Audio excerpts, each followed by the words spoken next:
चलिए एक ऐसी कहानी में चलते हैं जो एक सदी से भी ज्यादा पुरानी है। ये कहानी है ईरान की, एक ऐसी जमीन जो तेल से मालामाल है, लेकिन कैसे वो विदेशी ताकतों के लिए एक ऐसा खेल का मैदान बन गई जहां हर कोई उसकी दौलत पर कब्जा करना चाहता था। तो इस पूरी कहानी को समझने के लिए आइए आज के ईरान से जुड़े एक बहुत बड़े सवाल से शुरू करते हैं। सवाल ये है कि वो इतनी गंभीर आर्थिक मुश्किलों से क्यों जूझ रहा है जहां आज उसकी लगभग 1/3 आबादी गरीबी में जीने को मजबूर है। इस सवाल का जवाब हमें 19वीं सदी में मिलना शुरू होता है।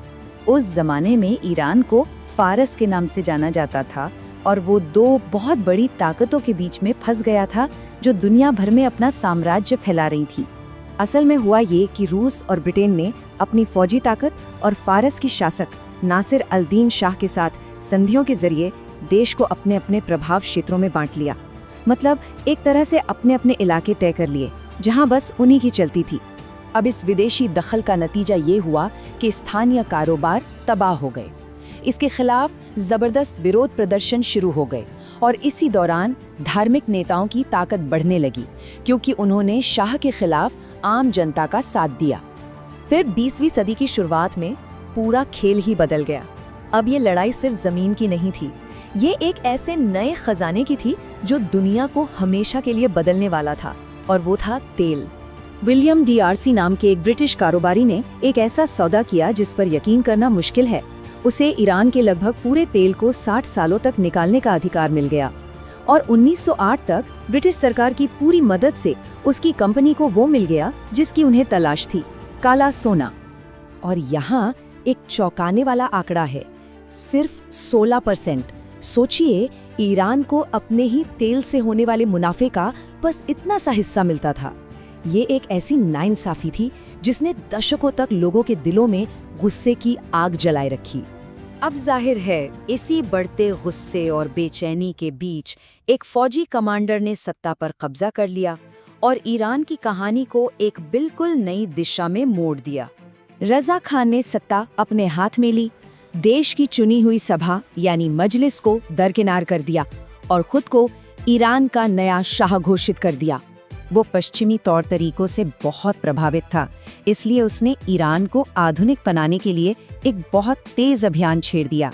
उसने धर्म को राजनीति से अलग करने की कोशिश की और ईरानी समाज को ऊपर से नीचे तक पूरी तरह बदल डाला।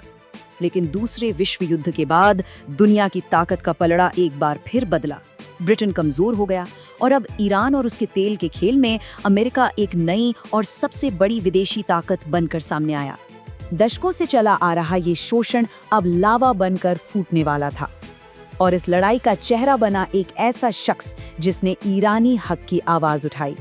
1951 में मजलिस के एक सदस्य मोहम्मद मुसद्दिक ने एक आंदोलन की आग जलाई।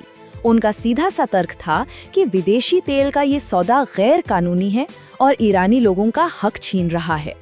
उन्होंने पूरे देश को एक बहुत ही सीधे और ताकतवर विचार के पीछे एकजुट कर दिया, राष्ट्रीयकरण।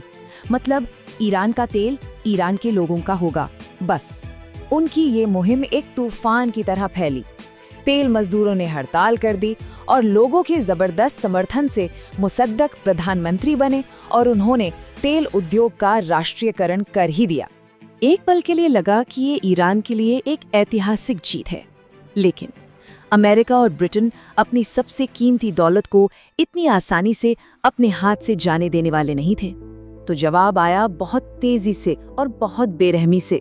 पहले ईरान पर ऐसे आर्थिक प्रतिबंध लगाए गए जिससे उसकी कमर टूट जाए, फिर दुनिया भर में उसके तेल की बिक्री को रोक दिया गया और फिर शुरू हुआ एक खुफिया ऑपरेशन। 1953 में CIA और MI6 ने मिलकर एक तख्ता पलट करवा दिया। मुसद्दक को सत्ता से हटा दिया गया और शाह को एक बार फिर गद्दी पर बिठा दिया गया, एक ऐसे शासक के तौर पर जिसके हाथ में सारी ताकत थी और जिसे पश्चिम का पूरा समर्थन था। तो नतीजा क्या हुआ? देखिए, ईरान के लोकतंत्र का सपना कुचल दिया गया था और उसके तेल की सारी दौलत का कंट्रोल एक बार फिर से अमेरिकी और ब्रिटिश कंपनियों के हाथों में चला गया था। तो यहाँ सबसे बड़ी बात समझने वाली ये है कि 1953 का तख्ता पलट सिर्फ तेल की लड़ाई नहीं थी। इसने लोकतंत्र की एक उम्मीद को खत्म कर दिया और लोगों के दिलों में गुस्से के वो बीज बो दिए जो आगे चलकर एक बहुत बड़ी क्रांति बनकर सामने आए।